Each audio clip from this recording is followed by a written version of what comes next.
Hi, and welcome back to Sticks and Strings. I'm Naomi. I'm Beth. I'm Eve. Merry Christmas. It's Christmas morning and you're watching this, and it's a few days before when we're filming it, but we want to wish you a Merry Christmas. And we have our regular show for you. We got a lot of stuff on the table, but we just wanted to show off our pretty flower. It's our mom's favorite, and so it's special to us. Mm-hmm. I'm going to pause now and move the poinsettia so that we can show So we can see Beth. face. You know, Yeah. this is the covering of Beth, as customary. Okay, we'll be right back. Okay, we're back. I'm a little covered up by my Santa still, but they're so cute. I don't want to move up right now. Anyway, Beth is going first. No, I am. Oh, She Eve is. is going first. She's protesting wearing hats, though. She didn't want to wear a hat, but I used to wear a Santa hat a lot, like when I was working, I worked at craft stores and I would wear a Santa hat the whole time. And then you get so hot and uncomfortable. I'm like, I was like, let's wear Santa hats. She's like, I don't want to. So that's the Scrooge. I had to borrow a Scrooge is Santa going hat first. because I don't have. That's a borrowed one. I think Yeah. that was Hannah's for youth orchestra. Oh. She played it. And this was Mark's holiday concert hat, so I stole it. so I have an FFO. I FFO'd Naughty Dog. It's so cute. I was going to Okay, FFO. wait, we got to start over. I'm sorry. To recenter ourselves. Sorry. Because you were showing your FFO and it Yeah. was like almost off camera. So So this is my FFO of Naughty Dog by Dirty Annie's. And I was going to finish it on something else, but I didn't have a second one. And I thought, I think I want them to match the other one that I haven't made yet. the OMG, they got me a treat. Yeah. The cat. And we were at the dollar store. We almost had that. OMG, they got me a treat. I can't. We were at the dollar store for other reasons, and I saw these. They're little hanging like chalkboard things. I was like, "Oh, those are the perfect size." They're tiny great. bit narrow, but I think they work. And I didn't see this close up. Let me see. Oh, that's cute. The little Christmas ribbon thing and the. so I did put on a button with a flamingo. Those of you that have been watching us will remember the dog stealing my flamingo. Oh yeah, right on camera. So she's naughty. So and that was an example. So that's why that's on there. And put that there. I also made these. These I made as ornaments. The pictures are from a beautiful piece of fabric. These are just fabric. They're not stitched. And those of you who don't know, you can make them out of anything. Berries. Mm-hmm. So this has a nativity scene, Those are so pretty. but because they curl around, they're kind of not as what I was picturing. And then this is just Mary and Joseph. Mary and Joseph. That's looking so down pretty. Jesus. Oh, Yeah. and that's so pretty. So I like the tops. the tops. I I'll show you like the some blue pictures. and red. Mm-hmm. So I may have to find a. Yeah. See, I've already lost an angel again. I don't know where it is. Hopefully it's on this table. I thought putting a knot here with the angel underneath would keep the angel on. I've lost the angel on that one. It was on there before. It's in this room somewhere. Let me see. Is it like a little stitch marker kind of thing, or No, it's a charm. Oh, I see. So I'm gonna have to sew it in. yeah, Yeah. So, that's that's so cute. Eve. it's, that's the way my week's been going. And then, as you recall, I was gonna make these. Oh, I found the angel. Yay! I was going to make these bags out of placemats. And here's one.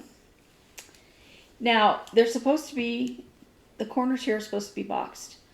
I didn't box this corner on this one, and you will see why. Okay. The last time I made these, I had a FOF, and this time I have a brother. And I don't know if that is why, or if it is... You mean sewing machines? Yes. I'm just clarifying. Or if it is Because you also have an actual brother. But no. But you've always had a brother. Anyway, I don't know if it was because of that, or maybe the needle size I was using, or the thread I was using. But in certain areas, especially when I was sewing through this thickness right here, and when I was trying to do the boxing, the thread kept breaking. In one, like on one side here, the thread broke like 6 times. I would do... The needle didn't break though. No. The thread would... It just all of a sudden, there's no top thread. 2 stitches, 3 stitches. It was really annoying. No, I need to cut some threads here. So the first one that I made was this other one. I'm going to show you here in a second after I cut these threads because I don't want to forget.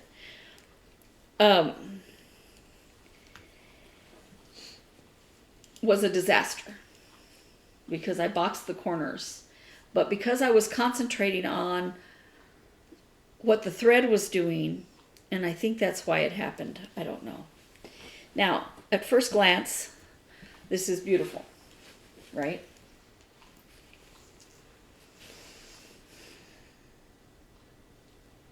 No. So, let's see if you can see what the problem is here. Oh. Oh, it's so annoying. One side is longer One than side the is other. like this, and one side is like that. And also one is longer. One box Because is, it's like that. because it's crooked. Yeah, and so I had in mind who was going to get this, and I was like, well, I already have something else for them, and it'll be all right, you know, and then I was like, yeah, but anyway, I got these placemats at the Dollar Tree, and since we were going back to the Dollar Tree anyway, I went ahead and looked, and lo and behold, they had a couple of these left. Oh, that's good. So I did pick up some, and then Beth wanted to go to Joann's, and I was able to get some more strapping. More expensive there than Hobby Lobby, by the way. So I can remake this, but again, I'm not going to box the corner. Because it looks fine like this, like this other one. And it looks certainly a lot better than screwing it up again. And so perhaps I'll have a wonky bag for myself. It's very pretty though. It's pretty. And I mean, if full of yarn, you'd never notice. And That's all I'm honestly, it works fine. It's just, I know that I don't like it. Yeah. Well, yeah. And you don't want to give it to somebody. And I want to, I don't want to give somebody something and go, well, you know, I Good kind for of you, but it's messed up. So, yeah. So that was my sewing fail. I seem to have one every week. And a sewing success. This... That's big that way too. Yeah, it's huge. And nice. The person I'm giving that to, I think, will really appreciate a bag. And then I've been working on my gnome tree. It's almost the height that it's going to be. What did I do? Sorry.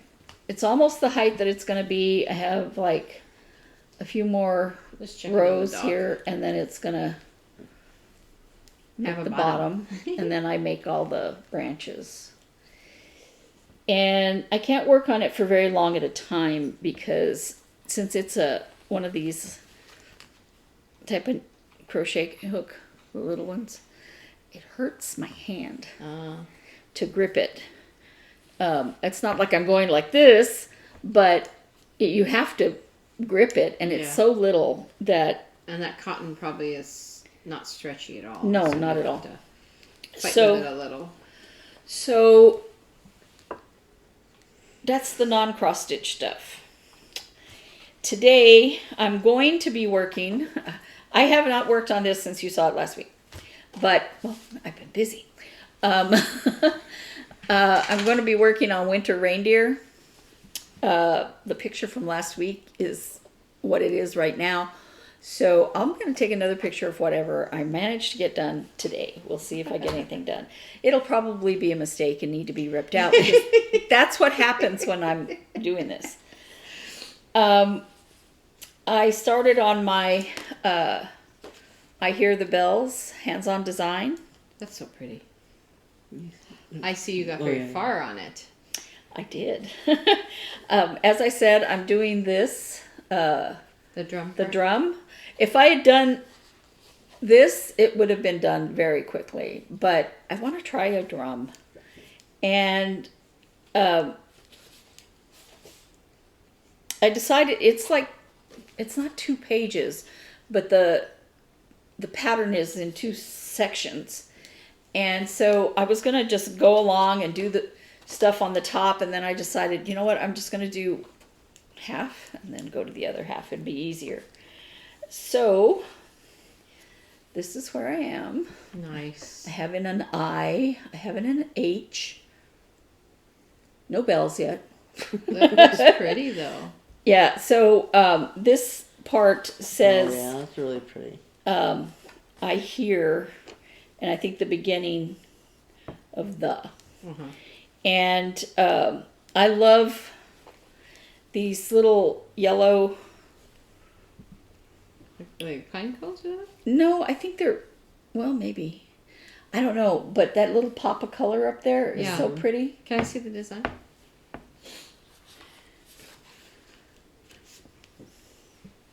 It's really pretty colors, just overall. And it's a very simple design. I like that little garland. I just like so much. Yeah. Yeah, as you can see, It looks like it pine hasn't cones taken to me a long time. What? It looks like pine cones to me, but Yeah. they're really cute. It could be. I don't know what she Because intended. they're that color.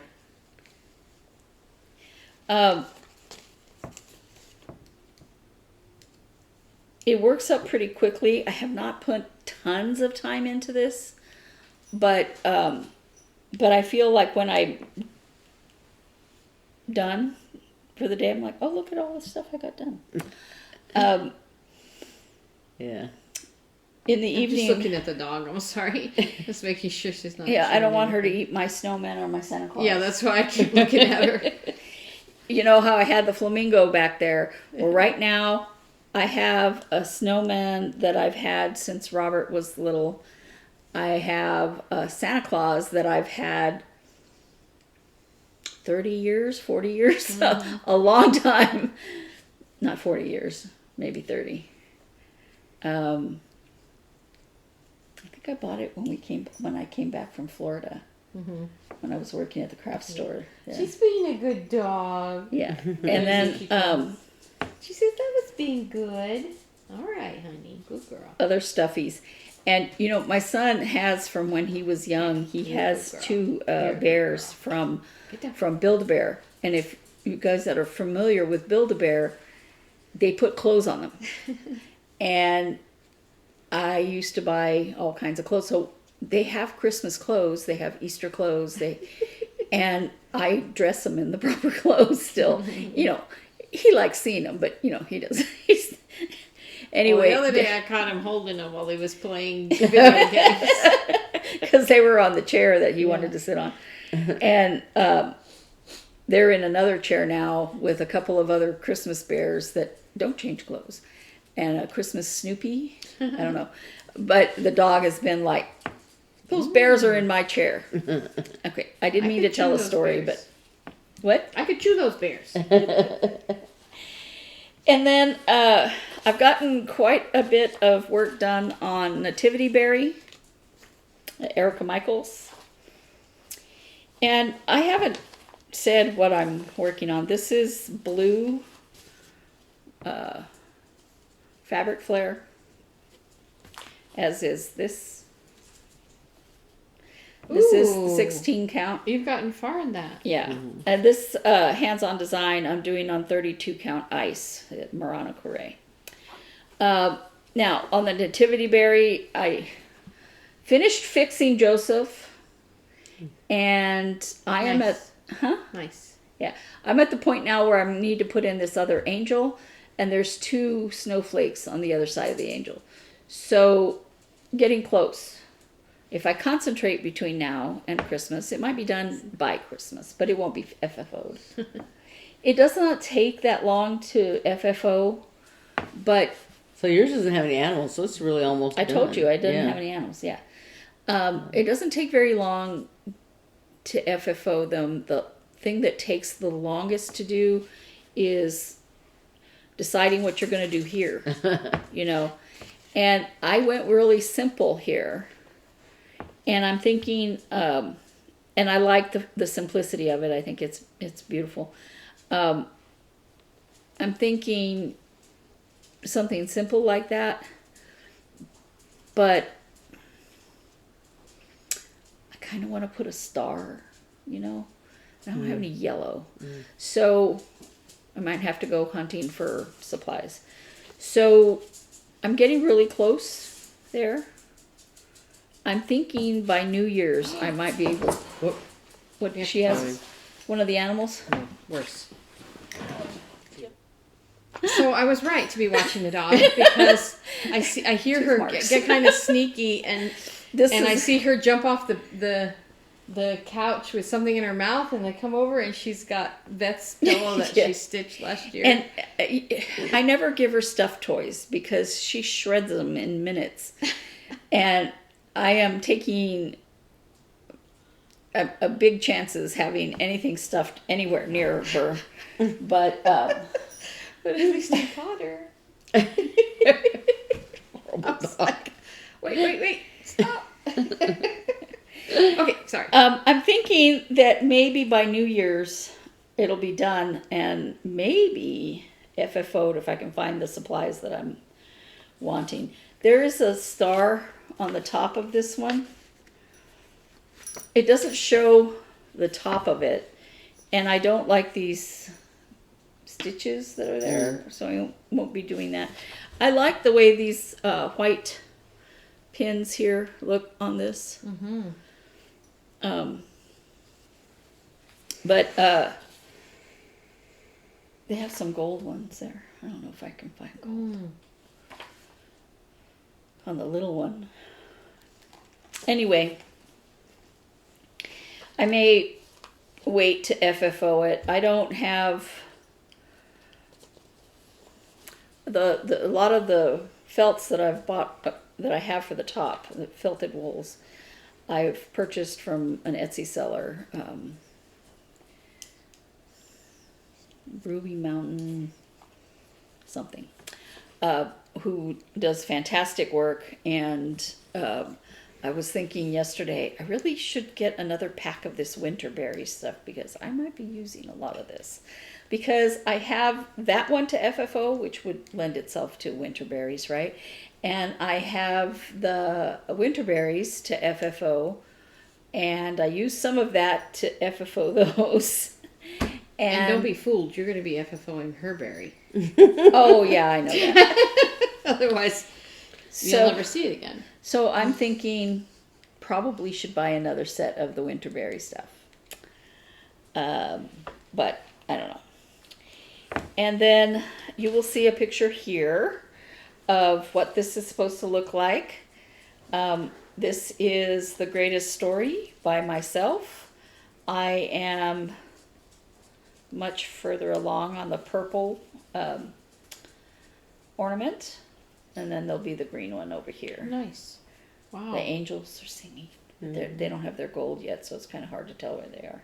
That's nice. Some of the stuff, like on this one, it's very subtle. You can see it up close, but it's really hard to see otherwise. So, there is that. And lastly, I have been working on my, well, it's not technically lastly, but, well, anyway. I have been working on my snowflake ornament. Got another snowflake in. And I didn't have to take out any of those. You only did it once? Only did it once. Is it even done if it's only done once? I mean... But I have 4 more snowflakes plus the bottom snowflake. So 4 more chances to mess it up. and I have to put in his little golden feet. Ah, cute. Anyway, he has also a brown eye. They had a requirement for the, stitch colors of this brown color, right? It's used 1 there, 2 here, 1 there, 2 here. Oh my gosh. But I like their eyes, so I'm not going to get too upset about that. So what I did it is almost the end of the year. They're going to be calling the next WIP-GO stuff on the 27th for the first month of 2023. So I have my board all ready. When did you make so you make the board at the beginning of the year? You make it yourself at the end of the year so That's that what you're I mean. ready. Yeah. I should do that. So you set your own goals. Yeah, and you can put whatever you want on there. And then they call too, and if it was knit projects or something, you can say, I'm going to work on this 5 days or 10 days or whatever. I was doing a lot of 15 days and a lot of nebulous things. I was wondering what was hitting me in there. And so only one of these is more than 10 days, technically. I did things like the sewing bee. Now you saw the FFO from the sewing bee last time. So the reason I made all of these only 10 days is so that I would have room to do new starts or whatever. But like this one, the sewing bee, I finished the pin pillow, but there's a berry to go with it, and I put finish. And I'm kind of wondering if I shouldn't have, but my board, my rules. If I decide to switch it, I can. Lemon Cat, which I started on and gave up on because I was too busy. I put finish on that because it's a very small thing. So, but overall, these are very Doable goals. Stitch all the things is the opposite. I did the berry, and I want to do the pillow. I think it's a pillow, but it's a square thing. Yeah. The other design. The Stitch All the Things actually has 2 other designs, and I wrote finish, and I think I might go back and put 10 days. But everything that's on here except rabbit, carrots, and eggs is something you have seen me work on this year. So you're going to be bored next year. No, I'm just kidding. Holly Jolly Christmas, I finished both berries, but there's a square pattern. So to go with it, I want to have it. Oh, I see. Yeah, and I was thinking I would crochet, because I'm going to do another crochet top. I just haven't wanted to do that while trying to finish all this stuff. I thought since the tops of the berries are crocheted, I would crochet little shell kind of border kind of thing to put around outside of it, so it kind of looked the same. Oh, that would be neat. Yeah, so it was just an idea. Anyway, I'm trying to prepare for next year, and I'm just like, my luck, the first call would be, Black Halloween. So I don't want to work on Halloween in January. Yeah. So I might switch it for something else like rabbits, carrots, and eggs, which I would like to get done before. Yeah. Yeah, so that is me. I've been very busy. Should I go next? Yeah, go ahead. So I have been pretty monogamous this week. Well, the first thing I did was finish this Santa. And he came out so It's cute. adorable. And the blocking really lets that stitching shine. So there he's in the back because this guy's shorter, but. And the little pom-pom came out so cute. And I'll talk about him more later. Really good, But they look so cute together. really good pattern. Yeah, it's nice. It was an easy pattern. In that, I brought the magazine this week to show you. This is the magazine that those Santas are in. It's called Annie's Christmas Crochet, Knit, Sew, Quilt. There's all kinds of projects in here. This was so good. It was one of those walk by the register at Joann's and grab kind of thing. And there's cross stitch in here too. Look, this little garland of. How cute. I don't know if that's in here, or it's an ad. Sorry, never mind. But there's a lot. There's quilting patterns. There's this is really pretty. Look at that. It's a Fair Isle knit pattern or color knit pattern for a pillow. I just can't imagine making a knit pillow that my cats will bite. You mean like having stuffed animals Like on Rogue? the Like Rogue just bit a pillow. So anyway, that magazine is in there, and then the other thing I've been working on to get finished by Christmas is Rachel's cape. I am 13 repeats in of a basically 15 repeat, 16 repeat pattern. The size shown, it says, come here, which would fit a size 6 person to a size 3X person, has the 16 repeats. So, and I've been trying it on, and it's going to work beautifully. So I'm almost done with this. I'm just a couple of repeats. That yarn from is so being done. pretty. It's beautiful, and I'll hold it up above the Santas. You can really in this light see the color changes and differences. Yeah. This is. I hope I get it done within. This is my last ball here. This is Wool Ease Thick and Quick. It's a size 6 super bulky yarn, and it is in the color Toasted Almond. It's so pretty. It's black and dark brown and caramel brown, and it's gonna go with everything. So what I did today, because I have this fear of like, maybe I'll work on it over the weekend. I plan to be done by Christmas Eve, but so by the time you see this should be done. But I was like, I need to go buy buttons because it takes 2 buttons right here. And hence the need to go to Hobby Lobby. I went to Hobby Lobby, and I bought 2 sets of buttons, and because I didn't have the cape with me to audition buttons, I really like these, but they I was worried that they would not show up very well. And then I also love these gold ones because these will really pop. So I'm trying to decide. Ooh, hold on, I'm going to lose my stitches if I'm not careful. I'm trying to decide which would look better.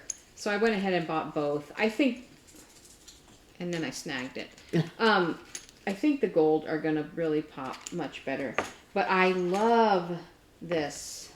I love this brown button. It's such an this exact wooden match. button. Look at it. So it's kind of blendy.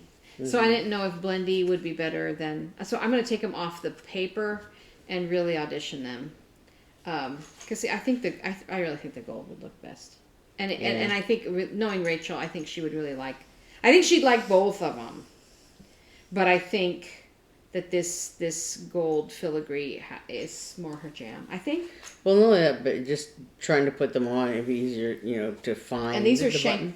these are shank buttons, and this is a whole button, yeah. a button. So I think the shank buttons will be easier to attach and easier to manipulate, and the silver the metal would be better. So I bought them both just because I thought, I bought them both because even if I don't use these on this, I love these buttons. Somewhere, yeah. I love these buttons. They're like I'll put a close up, but they're like, I don't think they're wooden.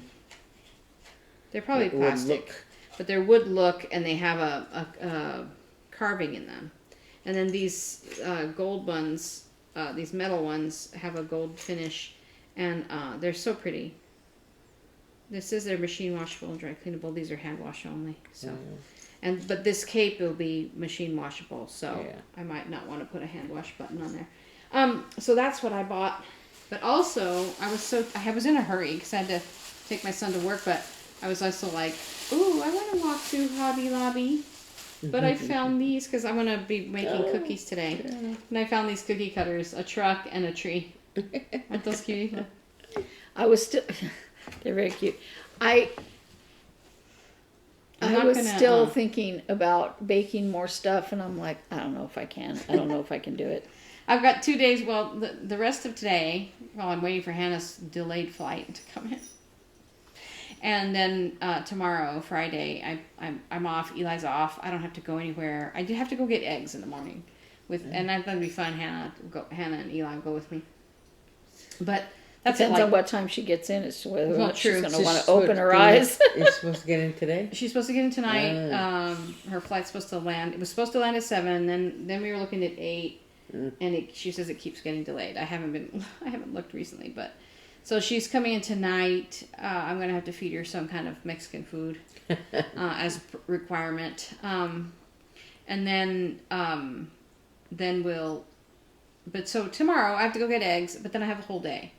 And Mark only works till noon, so I'm planning to replenish my cookies. So anyway, so that was my acquisition at Hobby Lobby today. And so I haven't worked on my cape, not my cape, but my Shawl. My shawl. I really want to get it done by New Year's, so I'm hoping that as soon as I finish this cape, I'm going to go gangbusters on that in my knitting time at home and see if I can't get it done by the next time you see me. I'm hoping it'll be done because I really want to wear it New Year's Eve. The other thing I did this week is I went shopping for myself and I got myself a top for Christmas. And it's pretty cute. That's an idea. I have no It's like Christmas shirts. yeah, but it's not actually Christmas, but it's like crushed velvet and it's a little mock neck. But it has tulle. It has like a gathered sleeve. Like, I don't know what kind of sleeve you call that. That's like gathered right here. And it has tulle in it to make it stand up a little bit. It's not like 1980s shoulder pads shoulders, but it's just a little like that, you know? And it looks really cute. I didn't realize it had that till I put it on. I'm like, what is scratching my shoulders? But I liked it. And it's like a blue. It's blue. It's not Christmas colors exactly, but it's like holiday. And so I think I'm going to wear it. Wintery. Yeah, because we've been going to the Nutcracker on Christmas Eve afternoon. I'm going to wear it to that. That's why I went, because I'm like, I need something nice to wear to the Nutcracker. I don't want to go. You don't want to go to the ballet not dressed up. Yeah. So my plan is, if I finish my shawl by New Year's Eve, and I am working the New Year's Eve concert, I will wear, if I finish it, I will wear black, and I will wear that over it because it will go beautifully. If I don't finish it, then I'm going to wear the shirt I bought for Christmas Eve, because it'll look nice and fancy without my shawl. So those are my 2 plans for the holidays coming up. But that's all I've worked on. I've been really going gangbusters on this cape to try to get it done. And then I baked a bunch of cookies, which I have to tell in stories. I have some cookie stories. Yes, I have cookie story also. But that's me. That's all I've done is my Santa, which I will talk about in a minute, and then this cape. So I finished my WIP-GO. Oh, wait. Oh. I forgot. I want to talk about one thing before you start. I have an idea for a design of my own, which I keep toying with, wanting to design, but I saw this. I'm going to put a screenshot of a spider. It's called a peacock spider, and I guess there's a guy on Instagram that I started following who films them, and I guess when they're doing their mating dances, the male puts his abdomen up like this, and they're iridescent. And they have the most beautiful patterns on them. And I looked at one and I was like, that is a knitting pattern. So my idea is I want to take it and make a fingerless glove, which I can easily design because it's basically just a tube, and with a thumb, either with a thumb gusset or just a thumb hole if I really want to not get too crazy. and you don't really have to size them. You don't have to, I can just, so I can focus on the color work design. So I'm going to put up a picture here of this spider. It's so beautiful. And, I can't get iridescent yarn, but I don't think, but I could get, colored yarn to make that design. I just think it's so remarkably beautiful. So that's kind of in the works in my mind, as maybe my first knit design. So we'll see. The other one I want to do is Hobbs's forehead. His forehead is so beautiful. His little head. So I've thought about that a lot too. But anyway, sorry.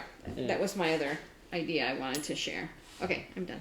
So I finished my first WIP-GO pull for December, and I barely finished it because the 10th day of it was the day that I had this surgery done. I'll talk about that later, but I did go ahead and finish this the 10 days on there.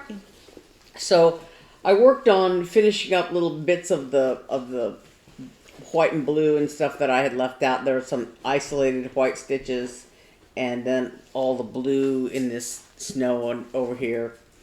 I did that, and then I went up and I had done as part of the WIP-GO thing. I just worked on like little details, like the rest of this blue on this stove, and there's a little bit of white I did on the stove while I had my white out. And last week while we were doing this video, I had worked on this nutcracker, the snow, or I was working on the snow around this nutcracker, and I realized it was wrong, and I had started pulling it out. And so I finished fixing that, and sorry. Okay. So anyway, Come here, Rogue. Stop it. Stop barking. the dog doesn't want me to do my No. section. She doesn't want to hear you talk anymore. Nothing wants you to, Beth. I mean, Naomi, the phone, the dog. So then the other thing I did was I worked on this tree. There's a little tree in the Santa's sleigh, and then there's an elf, a couple of elves here in this section holding this tree up. So I just did this one color of the tree, and that's about it, because it's just random, like, little things.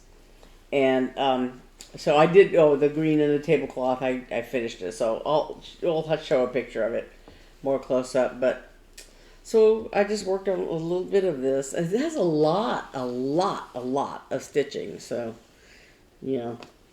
and then my other WIP-GO thing I just got started on, and it's this wolf that I started a long time ago, and it's not only, this is Ada. It's probably Rustico or something like that. Maybe, I don't think it's fiddler's cloth. I don't know. But I got it at, Hobby Lobby back in the day. And this, you can see the outline of the pattern. But like up here, I'm working on the top of it, and if you can tell, I'm really close to the edge up here. And I think back in the day, I didn't have a cross stitch calculator. I don't know if there was any such thing, or if I just didn't know, didn't think about it. What year did you start that? Do you know? You remember? In the early 90s, I would guess. Yeah. So the Dark Ages. The Dark Ages, for sure. And it's very pixelated. It's full coverage within the the round section that it is. And so right now I'm working up here. I decided to just do it's still color completion basically, but rather than going all over the whole thing, I'm just trying to do this one section up here. So yeah, there's the wolf's ear, and this is up above his ear. So this is basically above here is the end of the top end of this picture. But you can kind of see his face there, as I'm doing it. Yeah. So anyway, I'm trying to get started on this. But yesterday was Wednesday. I didn't stitch any at all because I was FFOing, and for hours. And it just takes me forever. But I did do 3 things only one of which I have here to show you, because the other two are... So cute, the stuff she did. It just takes me forever, because I'm just not adept at it. And also, you have a bandage already. Yes, so I'm a while back I stitched this Snow Globe Magic, and I FFO'd it because it's a Christmas present. It's for my nephew's girlfriend Peyton. So there's the little stitch piece there, and this is a little ornament that I got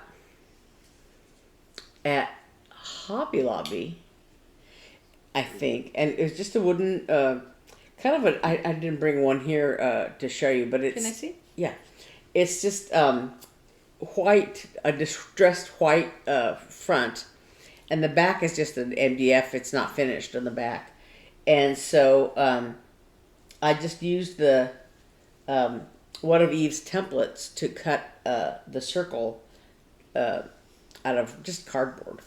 It's nothing fancy. And then I happen to have some Christmas fabric that I put on the back, has a little snowman on it. That's the back.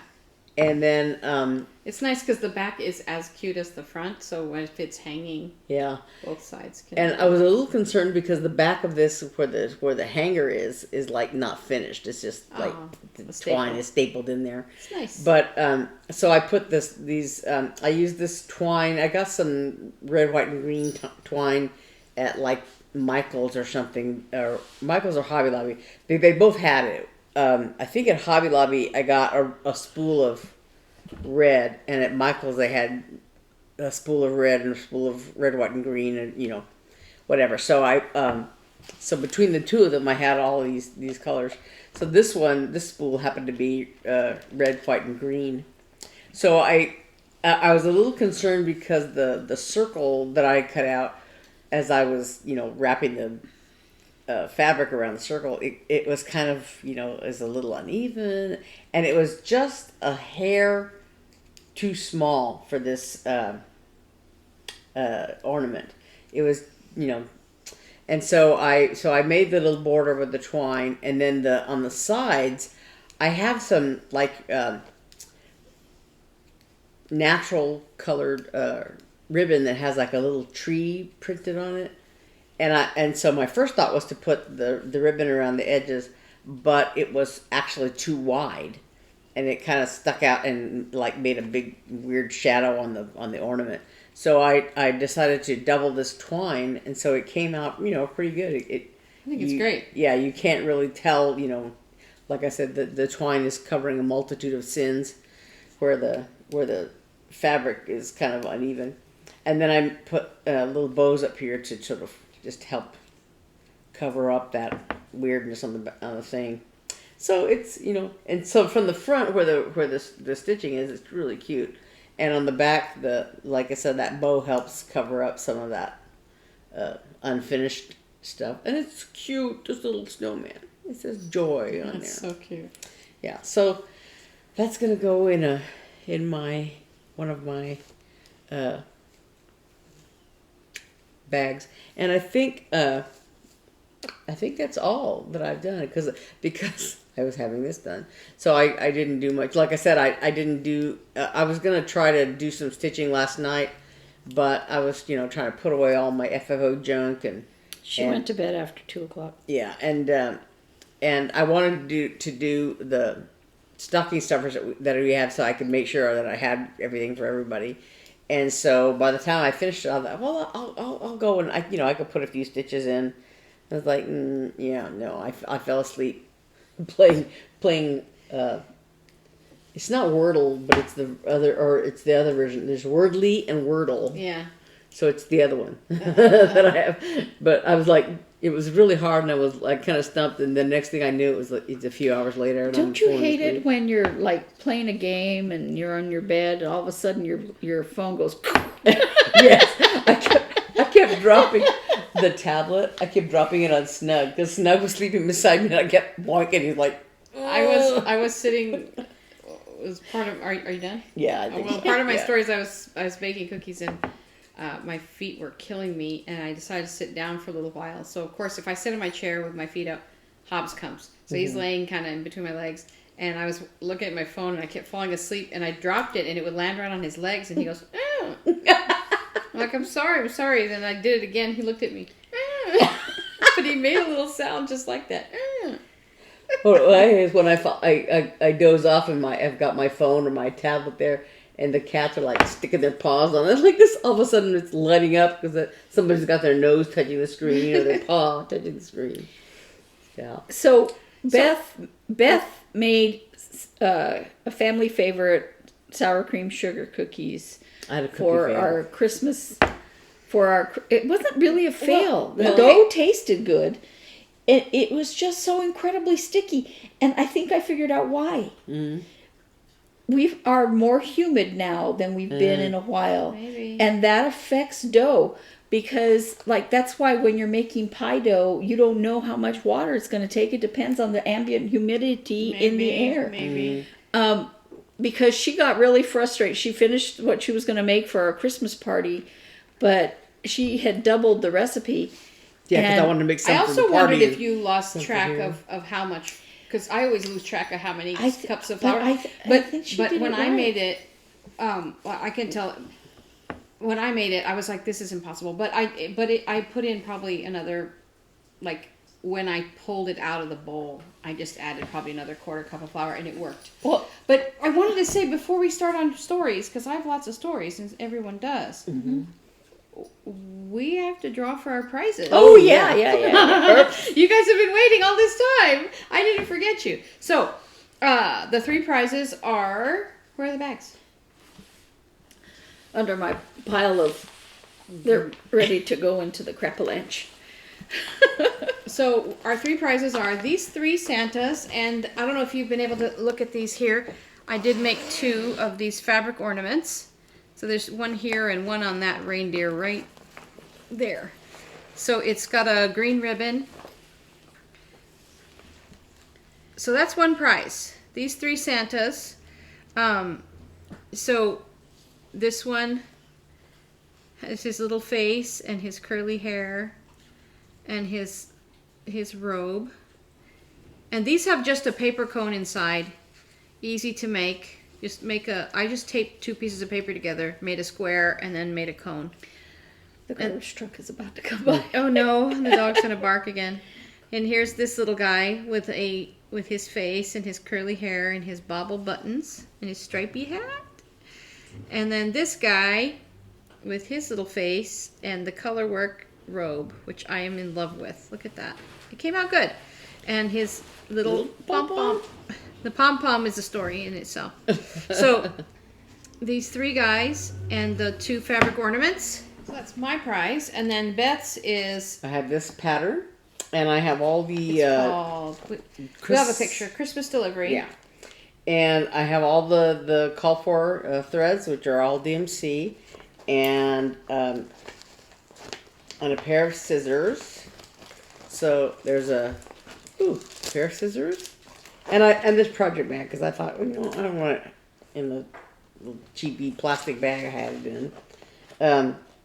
All the DMC threads and a set of Santa Claus floss drops, and all in this little bag.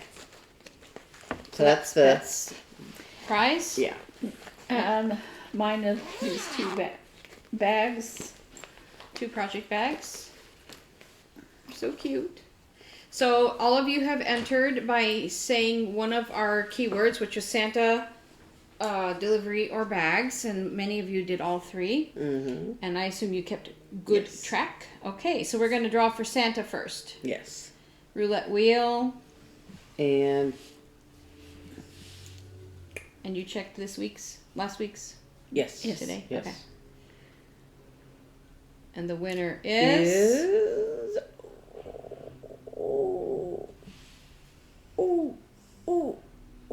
Chris Cook. Chris Cook.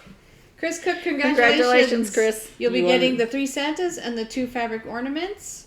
And I'm so happy for you. I'm so happy that they're going to find a good home. I tell you what, it was hard to think about sending these away because it was a lot of fun to knit. So I'm probably going to have to make myself some. But congratulations, Chris. Okay, so Chris, I'm taking you out of the delivery spin. Okay, so here's delivery. So we have about 4 or 5 more here. Sorry Okay, for the truck. so this is the delivery spin. Let's go around. And the winner is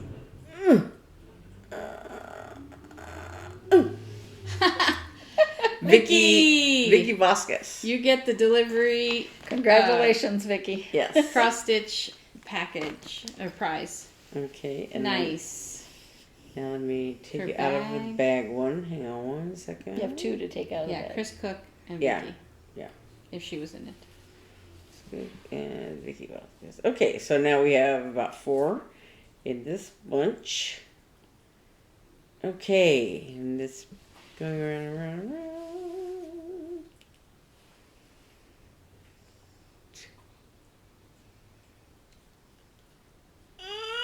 Teresa! Teresa! I still don't know how to say your last name. But you won the bags. The bags. Yes. The project bags. Congratulations to our 3 winners. Thank you so much for Thank you. 100 episodes, for sticking And- with us. And All of you guys have been with us for a while. Thank you so much. I believe we probably have all your addresses, but send them to us again anyway. please. Our email is in the link in the description below. Yeah, don't put it in a comment. Put it in Yeah. an Yes. email. Send it to our email that's in the description below. And send us your addresses, and we will send off the prizes. Yay! Yay! I can't believe we've been 100 episodes. It's crazy. Okay, so now I was like, we have to do that. So stories. Oh, I was saying that the reason that I figured that it was probably the humidity. the humidity, you had to add flour to get it to work right. And I added a lot of flour to Beth's, and it was still incredibly sticky. But when I was making the bread, and here's a lovely picture of my bread, which Naomi disses every time she talks about it. For octopus bread. I call it octopus bread. Which is actually a Greek Christmas bread. It has anise in it. It smelled so good while it was baking. But that recipe calls for 6 to 7 cups of flour, and I used close to 8 to get it the right consistency. Yeah. Yeah, and so anytime you have weather, it affects your baking. Yeah. Maybe that So was that it. might have been what was going on, because we've used the same recipe for a long time. So, Well, and that's the thing. It's like, because the recipe written says, you know, it's a very old recipe. I don't know what year that book. It's like from Valley Gold Creamery in New Mexico, and they put out a little recipe book, and it's basically they call it an old fashioned sugar cookie, but it has butter, but it also has sour cream, and it makes it really. We were kids. We floofy. made it all the time. Yeah. My mom made it every year for Christmas. Yeah, and I don't remember. I know that she would cut the dough in half And she would chill put it. in and wax then paper. and I know we use flour on everything, but this But- dough was so sticky you couldn't work with it. yeah, and But so I don't remember mom ever like freaking out about it. And it says, you know, roll it out on a lightly floured surface. Yeah. That's what the recipe says. And I sent, as I made my own batch, and I sent them a picture, and I was like, how on earth can anyone roll this out? yeah, Like, yeah. because Well, it looks. So I thought. well, when I made it, I doubled the recipe, and actually I have like 3 versions of this recipe because one I had from home, and a couple of them I looked up online, and they all said something different about, you know, a little adjustment here, a little adjustment there, a little difference. But so I had on the recipe that I think I got it from my mother finally or something. But anyway, so it said it called for like, I think it was 2 2/3 or 3 2/3 or something like that, cup of flour, 3 2/3. But then I had written beside it, like 3 1/4 or 3 or something like that. So a slight difference in flour. So when I doubled the recipe, I added an extra. I used the more. the 2/3 Wow. cup of flour because when I was mixing it, I thought that doesn't look right. It's just so goopy, and so so I had used I added a little extra flour, and it was still very goopy. And it was all I could do to, put it in the wax paper and chill it overnight in the refrigerator. And so the one blob of dough that I had it on one of those silicone baking sheets, while I, cut some to use to roll out. And it was like, sticking to the rolling sheet, to the silicone sheet. And so I would like chop it with a little spatula thing and, take a chunk, and then I would flour every surface within an inch of its life. Yeah. My hands, the cutting board, the rolling pin, the cookie cutters, everything was like just floured within an inch of its life. I had the same issue. And with the flour, after a while, because you've added all that extra flour, it gets a little more becomes used. normal dough. Yeah. But the first batch that I did, I think I rolled it a little too thin, and like when I put the cookie cutters in there, when I was lifting it off of the cutting board, I remember I did a star, and it was like too thin, and so it was like all wobbly and wonky and goofy, and then mine were getting everything burnt. stuck. Mine were getting stuck in the cookie cutters. Yeah. So I that's what finished- said. I floured here's the- everything. I finished her dough for her Here's because the she was too original. frustrated. It's 3 1/2 cups of flour on the original Valley Gold one. I have it. Yeah. I took a photo of it, put it on Instagram last year.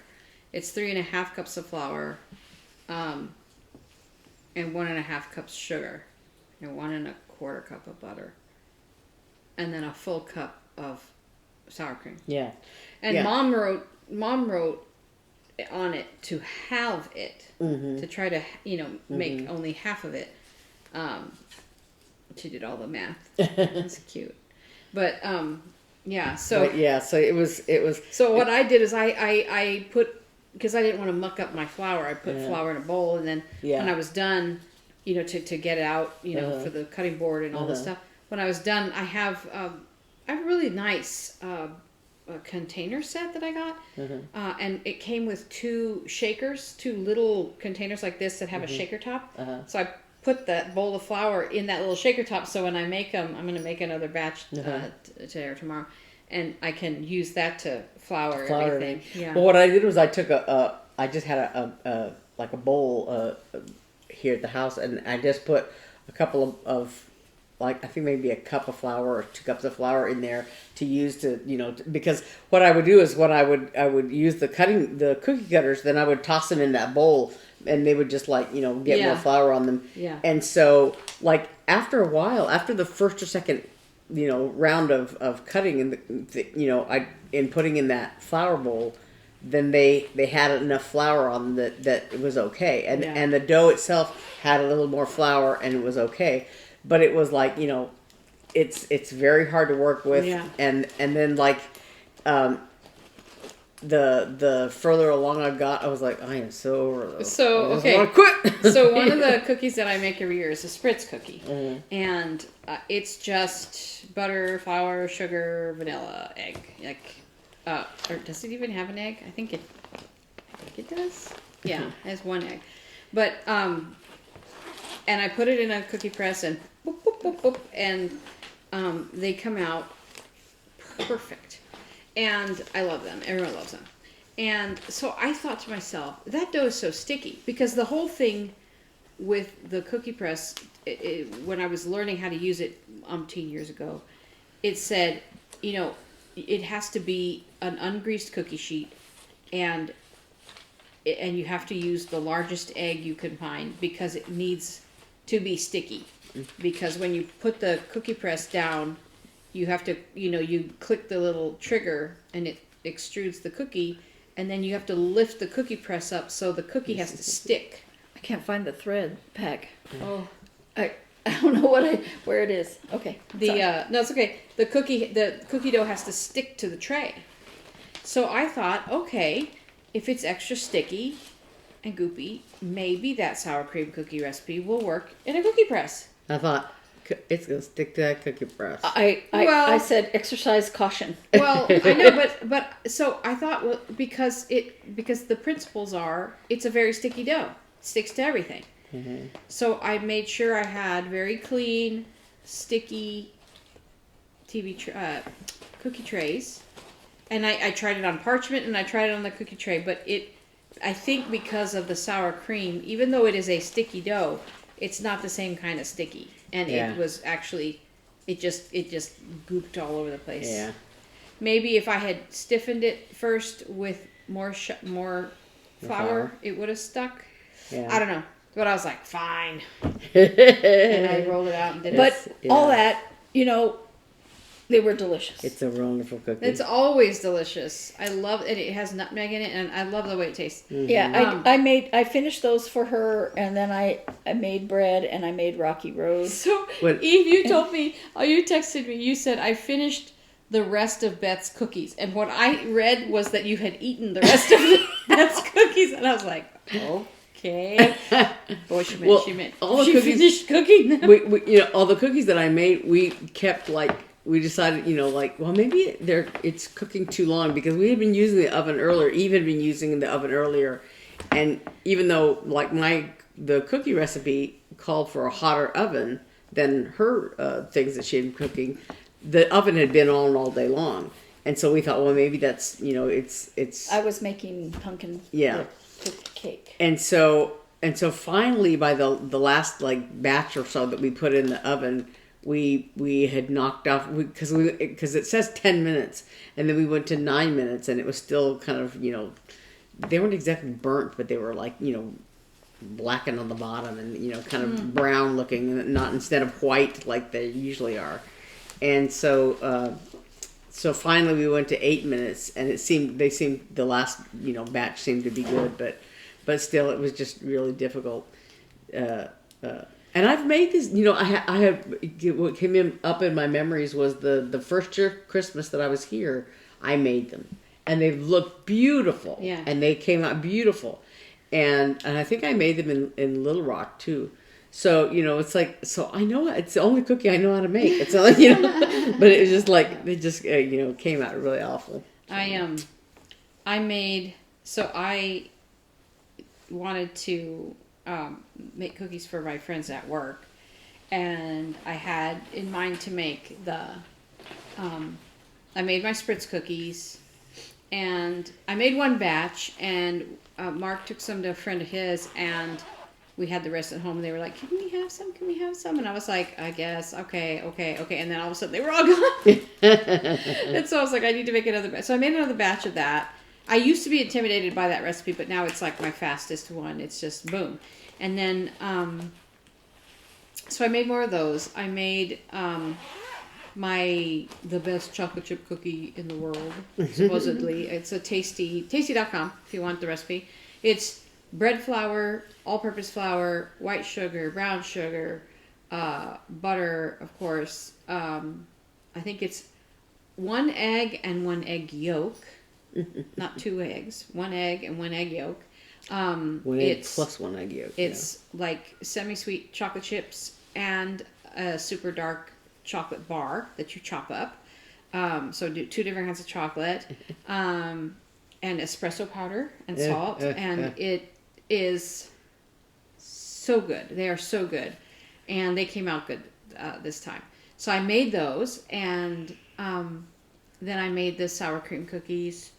And I also made Thin Mints, which are Ritz. I'm giving away all my secrets. Ritz crackers. You take just regular melting chocolate. You can get whatever kind of melting chocolate floats your boat. And you add, I found with the packet of melting chocolate that I bought, 2 teaspoons of peppermint extract.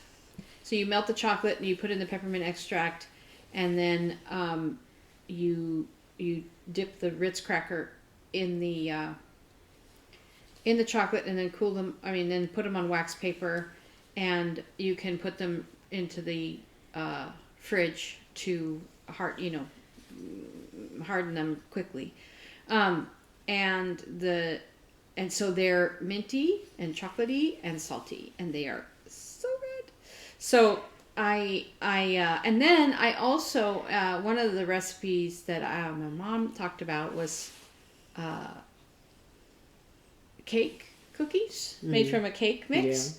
Yeah. And I also saw one of those online, and the one online, I followed that, and it had you roll them in sprinkles. So you make the dough, and it's actually very sticky also. And so you just scoop it out by like tape. I have a cookie scoop, and I rolled it in my hand, and I took out all my sprinkles because I have like these little ball sprinkles that I never use because they just roll all over the place.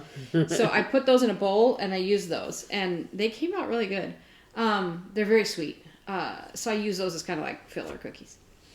But here's the funny story. So I made them all. Everybody came out good. The sour cream cookies, they came out. I dealt with them, and they baked to perfection, and they were everything. And I was like, you know what? I think I'm a pretty good baker. So, not like professional or anything, and I can't make it up out of my own head. But yeah, everybody came out good. So Mark's like, "Can I take some to work?" And I'm like, "Sure." So I was like, "But don't eat what we have here. Don't eat them because Saturday, I want to take them to work." And Saturday night, Christmas Eve, supposed to be desserts here, so I haven't been letting anybody eat any. Yeah, I know. So I was like, I'm going to make more for Saturday night because I was like, these are for work. And I wasn't really sure, like, how many cookies I wanted to give everybody that I wanted to give cookies to. So I'm like, don't eat anything. So because of that, I think that's why this happened. But so today's Thursday. So Tuesday night, I worked on because I worked Wednesday, and it was my only day to go into the office and take cookies to my friends. So I worked on making the packets, and I kind of was doling them out, and I told Mark that I would pack him a tin to take to the office on Wednesday. And so I did. Now, he must have been asleep when he got up the next day because there were reserves of cookies. I had packed everything up for my office, and I had packed a tin for his office, and there was still containers full of cookies in the kitchen. Now, I didn't make an announcement. Hey, you can eat whatever you want here at home. I just figured he would think that on his own. But poor guy, he's conditioned to don't eat anything. Yeah.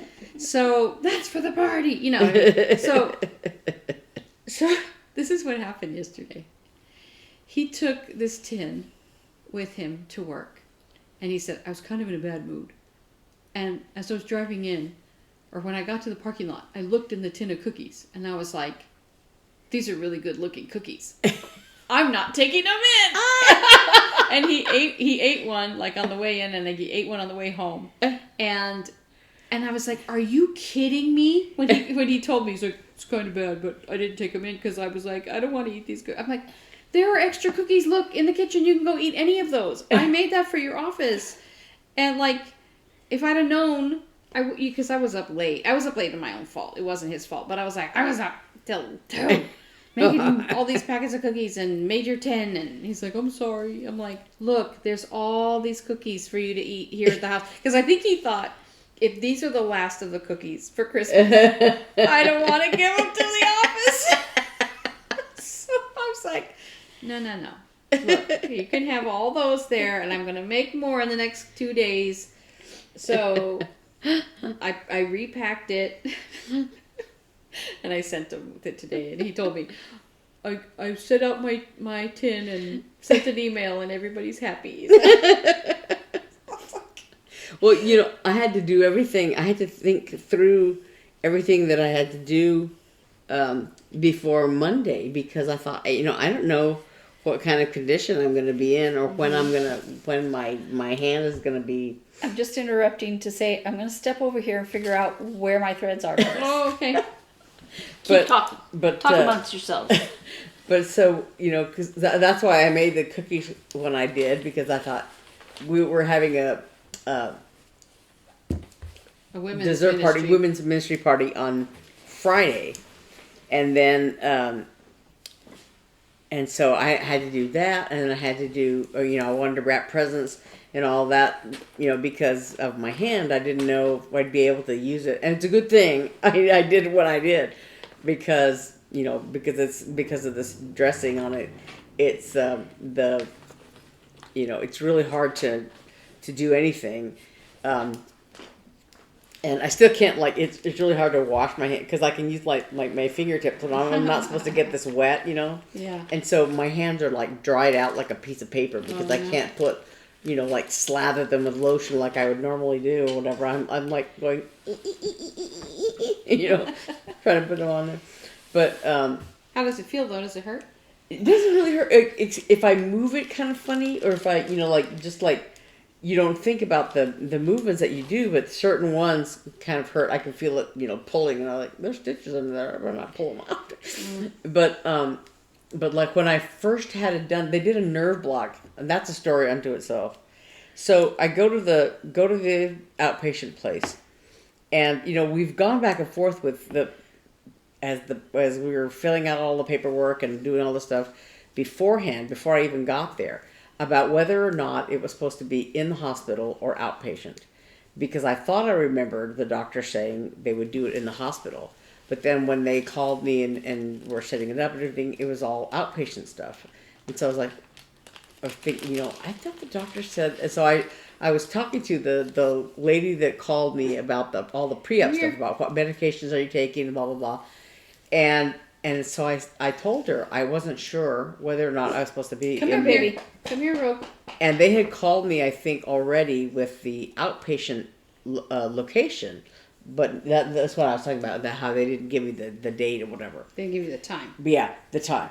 But they had told me, where it was, and so this other lady was taking all my information. So she was trying to get a hold of the anesthesiologist and the doctor to try to find out, where it was supposed to be, and she never could get a hold of them. I think Friday, she called me Friday at 6, because we were already at that women's thing, and I had ducked out to go to the bathroom before we got started, and then she called me and said, I can't get a hold of anybody. Oh my God. So yeah, so I showed up, and she goes, well, the hospital is steps away, so if you're supposed to be one place or the other, they should be able to tell you where to go or whatever. But so even at the outpatient center, they said, well, you're scheduled here, so, as far as we know, it's going to be here. Crazy. So, well, that would drive me nuts. So they got me back right away. But so I was in the little waiting room thing, and I was in the gown and everything, and the anesthesiologist we were still talking about whether it was supposed to be in the outpatient or not. And so they were again trying to get a hold of the doctor. And so they had an ultrasound machine in the little bay, because they were going to use that for the nerve block. And there was a certain probe that women know about that was in there, and then there was a probe like a regular, kind of big probe of a few inches, like 3 inches long or whatever, or wide, and then there was a tiny one that was supposed to be there, and the tiny one wasn't there, and that was the one that the doctor needed, that the anesthesiologist needed. And so they said, well, we're going to give you an injection in your armpit. I'm like, so I had to have my arm up here. Man. And so then she's doing with the ultrasound, and one nurse was going and looking for that little, the smaller ultrasound probe. And in the meantime, the anesthesiologist was using the bigger one, but she couldn't get clear resolution with the bigger one for some reason. And so the doctor had finally showed up there, and he's going, well, if you can't get a clear enough resolution, we're just going to have to reschedule it and blah, blah, blah. And I'm like, no, I don't want to reschedule it. I'm thinking Especially to myself. not since it took almost an hour to get there. Yeah, and far. so and you want to start the season in January to play. Yeah, I didn't want to have to delay it, and so they finally, fortunately, located the smaller probe, and But I'm like sitting there with my arm, and she's, and I'm looking at the ultrasound, and to me, it doesn't look like anything. It just looks like a blob of tissue, whatever. But she found what she was looking for, and she gave me the injection. And Did that hurt? not really. It's, it's just like no worse than a shot, but it's just in a weird place under your armpit. But This was a procedure that was supposed to last an hour. She was scheduled for the check-in at 10. So you figure 11 to 12, and then maybe, we were there. till I think 2, we left at 2:30. Yeah. I'm like, because I went to Starbucks and I came back and I was like, the board doesn't even have her name. Is she done already? I was only gone an hour. And they said, no, I'm showing that she's about to go in. But, and actually, I guess they must have given me Versed, I think they said, when they were giving me the injection, because I don't really remember anything after that, But so, when I woke up, the nurses helped me get dressed because, my arm was useless. It was like a dead thing on my shoulder. It was useless for 2 days. Yeah, because when so they said, she's ready. Eve came to pick me up, and so I was getting in the van, and normally, because of my disability on my right side, I put my left leg in first, and I lean, kind of on my left side, and then I use the little hand thing to lift myself up. And I couldn't lean on my left arm at all. It was just like a noodle. And so you couldn't move it either? No, I couldn't. At first I really couldn't even lift it. It was just a noodle. And so I kind of got in the van, kind of like This is in my sideways, halfway in the van, and Santa's are tumbling. I'm sorry. Sorry. Sorry. I'm sorry. I knocked your Santas over. They're not mine anymore. It's okay. It's okay. But so finally, like later that day, I was able to. No, you skipped the part of where you went, I still have the IV in my arm. Oh yeah. when the nurse was getting me dressed, I said something about. She had on long sleeves. Yeah, so I said something about the IV, and she goes, "Oh yeah," and she goes, "I kind of want to leave that in there till I get you in the wheelchair and we get you to the door, because in case something happens and you need the IV, I don't want to take it out too soon." And so then we got out to the we were looking for the car and blah blah blah, and then so I don't remember what happened, but she part of the problem was trying to get me in the van because not have hit me with the door or whatever. But so she had been distracted or whatever, and didn't take the IV out. And so we were already in the van, and she had gone back in the building, and we're like, I still have the IV. And so Eve had to go get her, and she had to come out and take She the IV. took it out when you were in the car. Yes. Oh my God, those people. And so it was pretty awful. And so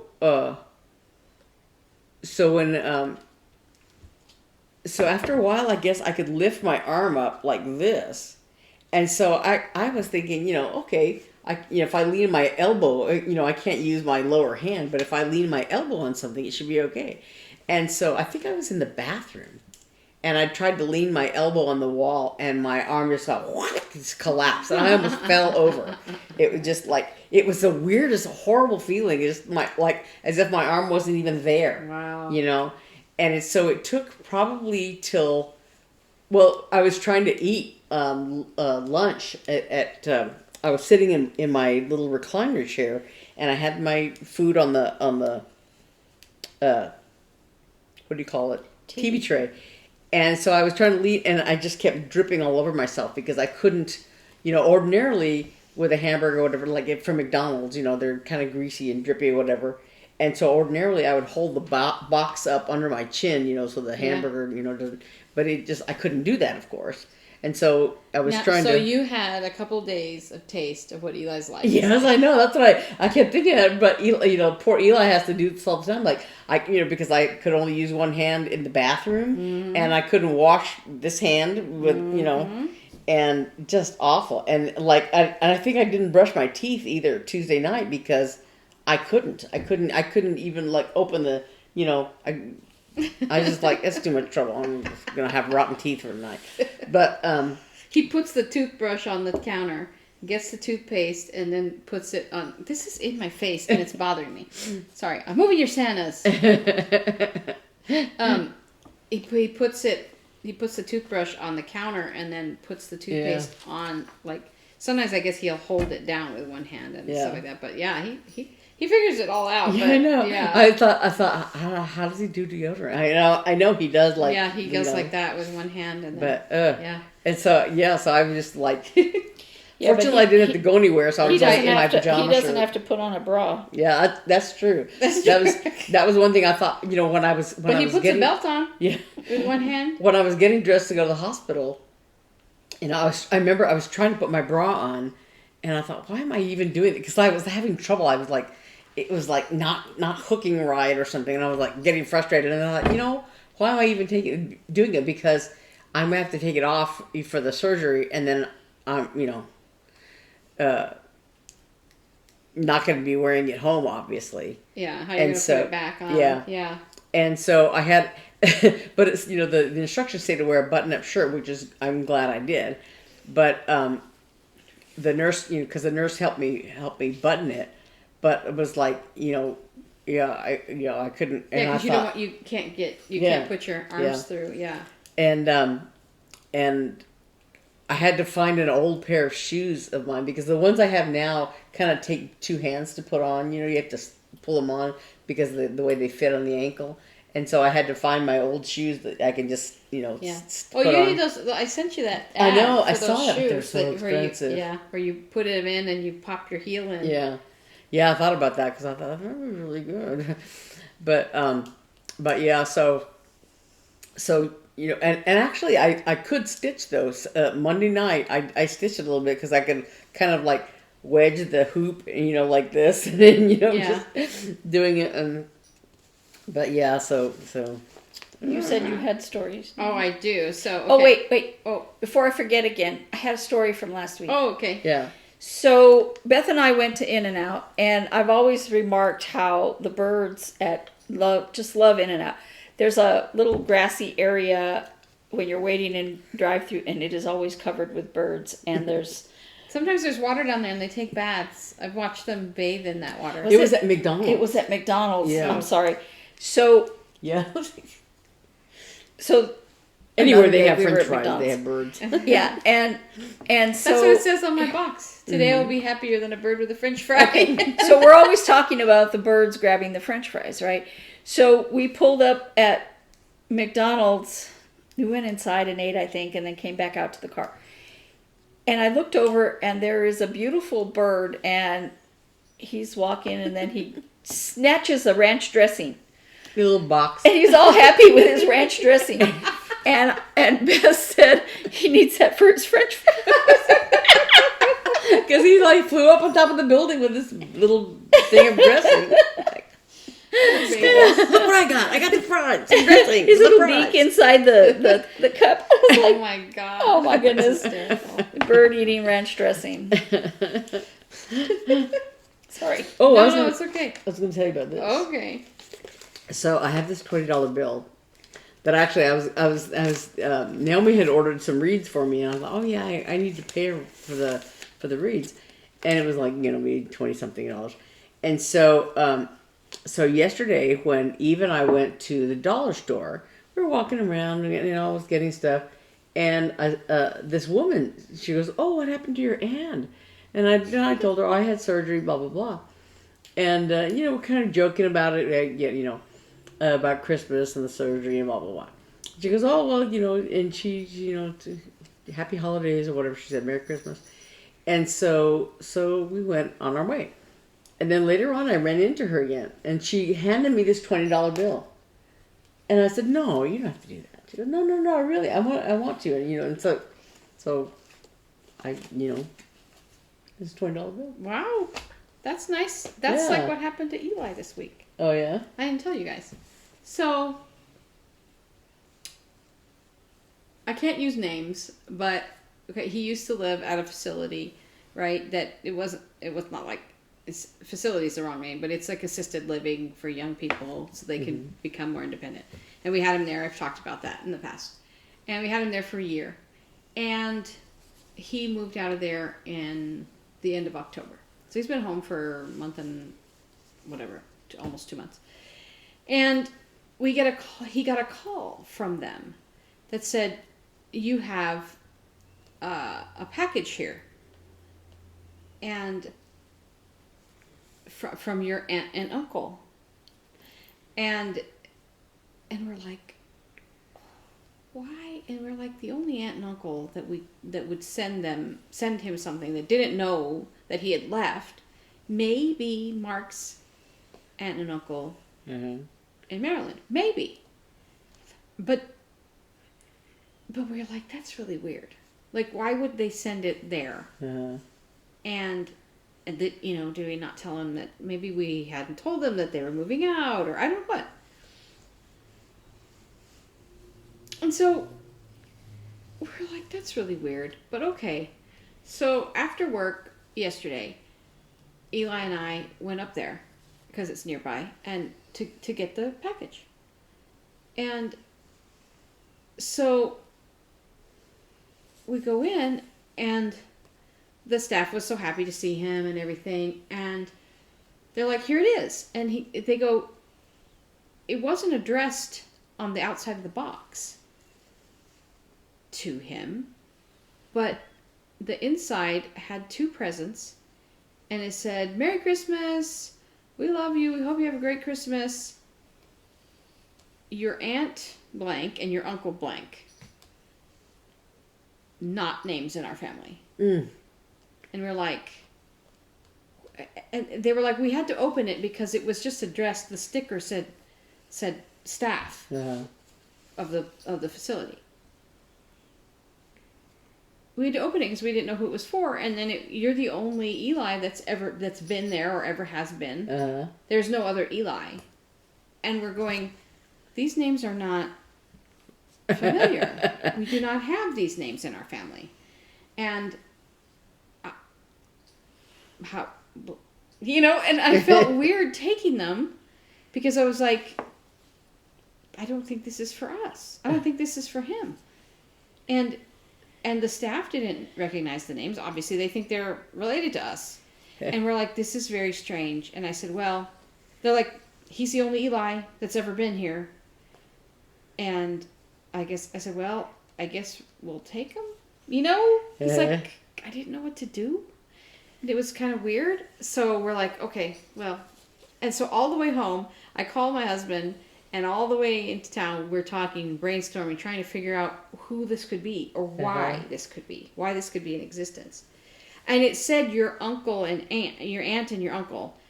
So, you think, is it a friend of the family? But there isn't even any close friends that would call themselves uncle to our kids. And there's no one that we could rack our brains that it might be. Well, so we're like, well, because he did that commercial for Waymo, and we thought, because we didn't know what was in the packages, we didn't open the presents themselves, we just hightailed it out of there. And so we're like, when he did that commercial thing for Waymo, maybe he met somebody, because he has this power about him. He does, as we call him. If you're familiar with the movie Jerry Maguire, we call Eli the ambassador of Quan, because he just has this thing about him that makes people love him.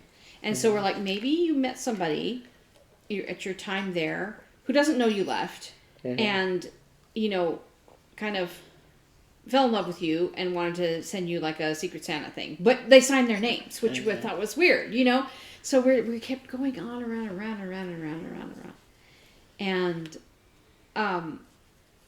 so we get home and we open it. And it's just, one of them is like a really nice blanket. It's an anti-static blanket. It's like a fuzzy blanket, but it says anti-static, which I was like, ooh, the cats would appreciate that because it won't make static cat, as we call it. And then the other was like a hard drive for gaming, a little tiny, like a memory hard drive that you can use with your game system. So like, it's somebody who knows him, you know, because that's a thing that he would love. And so we're like, who could that be? And I decided on a whim to just Google the names. Not aunt and uncle, but just the two names together. Literally just those two names.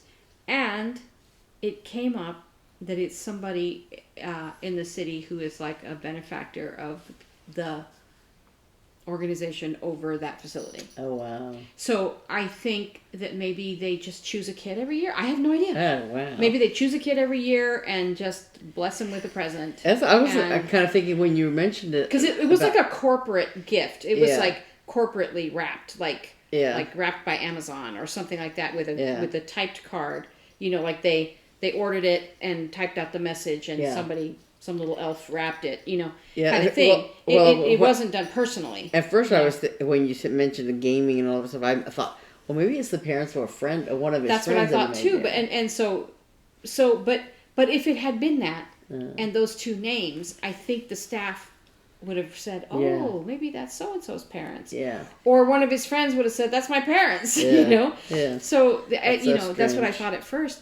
But and I'm like, it's too coincidental that those two people that are married are overseeing like they are like donors to this organization that is over this thing. So I'm sorry I'm being so vague, but I don't want to expose anything. But it was like, I wonder if they do that. Did you just pick? Because a lot of families do that. When Robert was younger, there was a woman at church whom we both know, but we were not close to. As a matter of fact, I think she irritated you. And and I walked into GameStop to try to see if there was something in there that I could get for Robert for Christmas. And I'm looking at all the games that he might want. I'm like, I don't have that kind of money. You know, the newer games, but you have to wait until they're, you know, returns that you buy again. And she was in there. And I'm like, oh, hi, you know, and she's like, hi, what are you doing? I said, I'm just trying to find something for Robert for Christmas, but I'm going to have to go look somewhere else, I think. And she handed me enough money to buy one of those games. Oh my gosh. And she said, it's on us. Wow. Yeah. That's so nice. Yeah, it was really, really nice, especially since I didn't really know her. She knew you well, but she knew me peripherally through you. Huh. I mean, we went to the same church, but, you know, that doesn't mean you know somebody, Yeah. you know. You know, I was like, now we did have a good friend that paid for Robert's sports every year. Oh. And she's the one that gave us tickets to the Nutcracker. And so Robert got to experience the ballet, and he was shocked that he liked it, and so were his friends. So when we were very first married, living in Albuquerque, we were at a grocery store and shopping, and there was a couple there that we knew from church. And we said, oh, hi, how you doing? And, you know, pleasantries, whatever, and we went on and shopped. And then a few minutes later, they came up to us again, and the wife, they were young, they were just like us, newlyweds, and the wife was basically in tears, and she said, we really feel the Lord leading us to buy your groceries today. Oh, wow.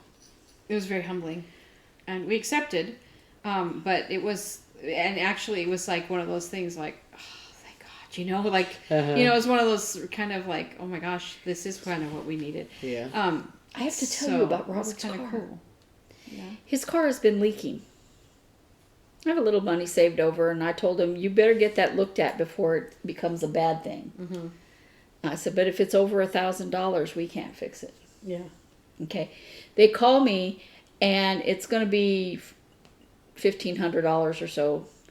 And I said, well, tell me exactly what it is and how much. And excuse me.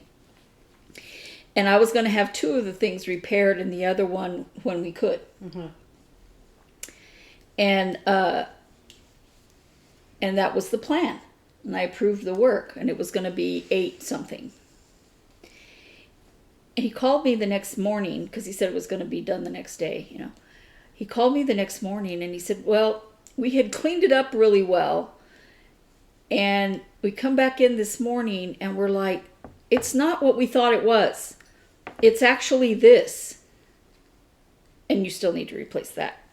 You know, and we're going to get you out of the door for $9.59 or, I mean, almost the $1,000. And to me, that was a God thing.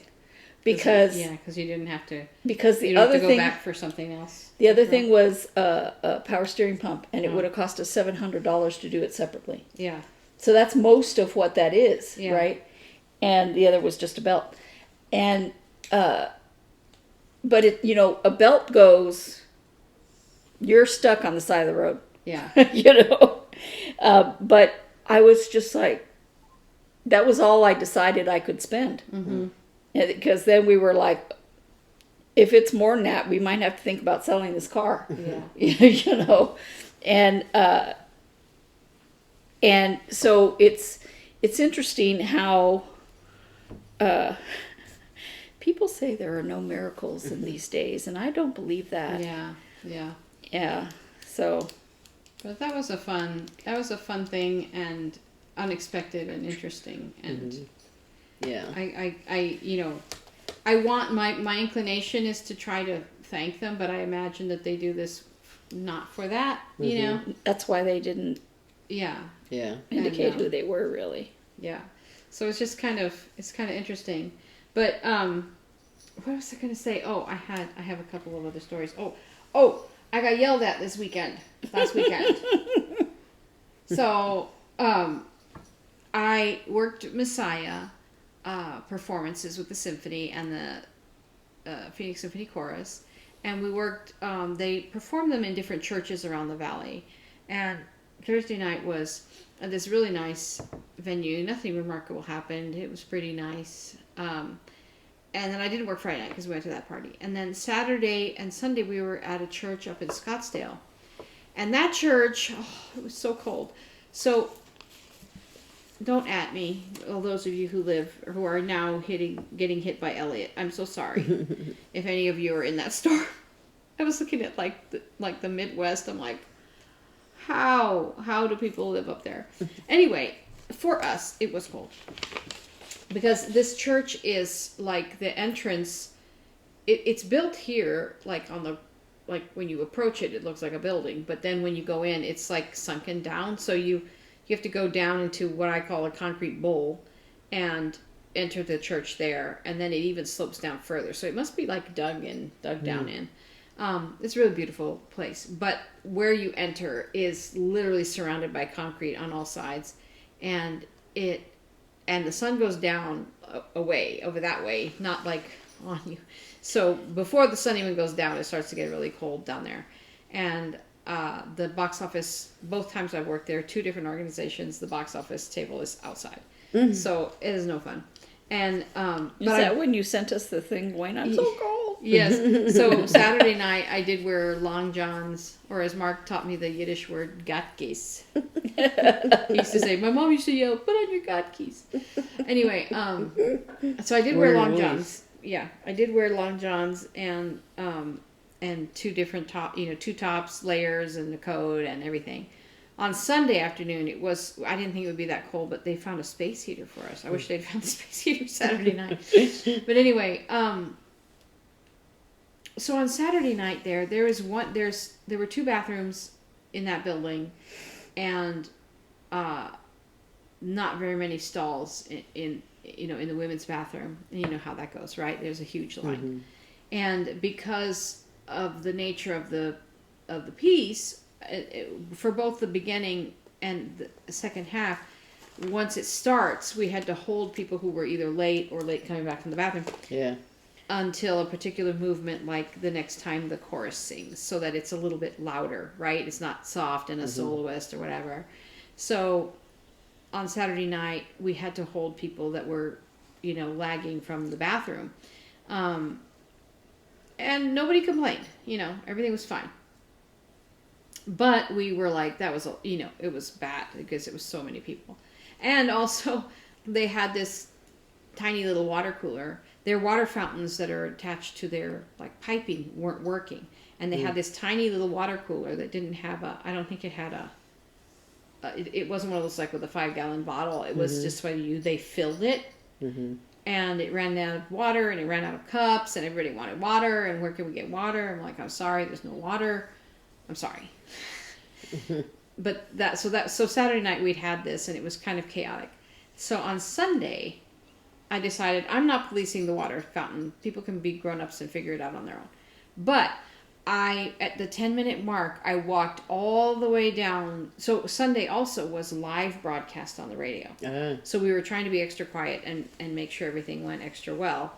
And I walked all the way down the line of women, and I walked all the way into the bathroom saying, we have 10 minutes, we have 10 minutes, we have 10 minutes. So that the people who were actually going into the stalls realized they only had 10 hurry up. And so then at 5 minutes, I started making that walk down. And this one woman who had just gotten in line, obviously, because she was near the back, and I was like, you've had 15 minutes already. You know what I mean? Yeah. Anyway, she goes, they're going to have to hold the performance until we're all done peeing or whatever. And I was like, I'm sorry, ma'am, this is a live broadcast. We cannot hold the performance. You will be held in the lobby, for the right time to go in. Well, that's ridiculous. They have to hold the performance. I said, I'm sorry, ma'am, this is a live broadcast. We will not be holding the performance. And we can't hold it anyway. Yeah. I'm like, I wanted to say, if you want us to hold the performance, are you going to pay the musicians the overtime? Yeah. So that you can pee? I'm sorry. Everybody, you know what I mean? But actually, I think because I did that, some people gave up and left. And so right after I talked with her, and she was all rude to me, she looked over at the men's room and just walked in. And a bunch of people followed her. And by this time, now there was even a line in the men's room on Saturday night. So on Sunday it wasn't so bad, and you rarely see lines in the men's room. So that woman, that angry woman, went into the men's room, and the pastor / I don't know what he was. He had a pastor name tag, but he was kind of like our, I don't know, kind of managing the building, or he was the representative of one of the representatives of the church there. He goes, you might want to stand in front of the door to warn any men. And I said, it's their choice. Yeah. Those women want to go in the men's room. I'm not stopping a man from going in there. Yeah. Because where's he going to go? Yeah. That's their fault. If they don't want to see what they don't want to see, they shouldn't go in the men's room. You know what I mean? So, because everybody knows they pee out loud, right? So I'm like, I said to him, I don't have time to stand there and say, there's women in there. I'm sorry. You're going to have to cross your legs or go pee outside. I'm like, what am I going to do? Go pee outside? Okay. This is... So they would come out and they're like, there's no men in there, and there's 3 stalls, Yeah. There's... When I worked for CPIS, there were occasions where the person that was the one-on-one for this man had to take the day off. He was sick or whatever, and this guy was supposed to have a male one-on-one, but there were occasions where there wasn't anybody. Yeah. So I would do that. And I don't remember where we were. I think we might have been at the mall. And he was not allowed to go anywhere without eyes on him. And so he had a medication that would make him have problems with the bathroom, and that he couldn't wait. so he needed the restroom, and I couldn't go in there with him. So I stood at the door with the door open, watching the stall where he was, Yeah. because legally I had to, Yeah. you know. And men would come in and they would look at me like, "What the heck are you doing?" and you know, there were, if you don't do these things, you know, horrible things can happen. Yeah. You know, and like I remember a one-on-one was dropped at the library,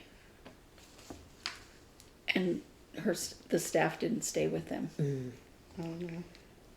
and somebody was injured. Mm. You know, it's like, that person is a one-on-one for a reason. Yeah. Yeah, you Yeah. can't. In the facility, there was a one-on-one who her staff often wouldn't go in the restroom with her. And when she was in mine, her one-on-one always, I was like vigilant about it because she was dangerous. And they sent her to the neighboring one, and we shared a bathroom. And there, the supervisor didn't care. You know, they're just going to the bathroom. One of my girls was in the bathroom, and that girl went in and turned off the lights on her and was standing in the hallway laughing and laughing. And you could hear her screaming all the way in our room. We went running in there to see what was wrong with her. She was just scared. She was terrified because it was an indoor bathroom, so that it was pitch black like a cave. Mm-hmm. And she was somebody that she could be dangerous as well, but that would be easily frightened. And, you know, it's like, come on, you know, I know you don't want to go watch somebody pee, but, you know, that's job. what you're getting paid for. Yeah. I didn't want to stand in the doorway of the men's room getting strange looks from men that are coming in, but it kept him safe. Because nobody could accuse him of doing anything because I was keeping an eye on him. Right. And it kept everybody else safe. Mm-hmm. You know? Yeah. But the public, you know. But I was like, if they want to go in there, I'm not going to, you know, what am I going to do? But, okay, and so then it was also the weekend of the squeaky door. So this church, like the other church, had giant glass doors. And by giant, I mean super tall. And this church had 3 sets of 2 doors, right? And my manager, although she herself has done hundreds of Messiah performances, because there's always like 4 or 5 every year, and you know she's always done them. She knows that I know the piece backward and forward, front and back, all the words. I could sing it, you know. And so she assigned me door duty at the beginning of the concert and at the beginning of after intermission, because I would know exactly what movement they were on, so I could know when we could open the doors. So, so I was assigned door duty. So, the center set of doors, you know, we could open. They never gave me a problem, but you know, we were sending people down the sides, especially like at the beginning of the concert, and was it open seating or did they? Yeah, it was open seating. So, but the doors on the left, I went. It was the end of the quiet movement, and the chorus was standing up about to sing. So there was that little hitch of quiet in the middle. And I opened this door that I had opened before, that had been opened a million times, you know, had never squeaked. And I open it, and it goes, and I'm like, ooh. So on Sunday, live recording, I'm like, don't use that door. And at the beginning, before the performance, I was like, it's not squeaking. And so the chorus master he wasn't conducting because the orchestra conductor was conducting, but the chorus master would go in and hear the he wanted to go inside the hall to hear the chorus parts, and then he'd go out and wait, and then he'd go back in. So he said, I opened the door to go in, and it didn't squeak. Mm-hmm. And then when he came to come out, he opened the same door. And we're like, did you hear it in the simulcast? We're like, I don't know, maybe. So, and then it happened again later. Oh, because this young girl was coming out. Oh, no. She had come out, and I had opened the correct door that didn't squeak, and she'd gone to the bathroom.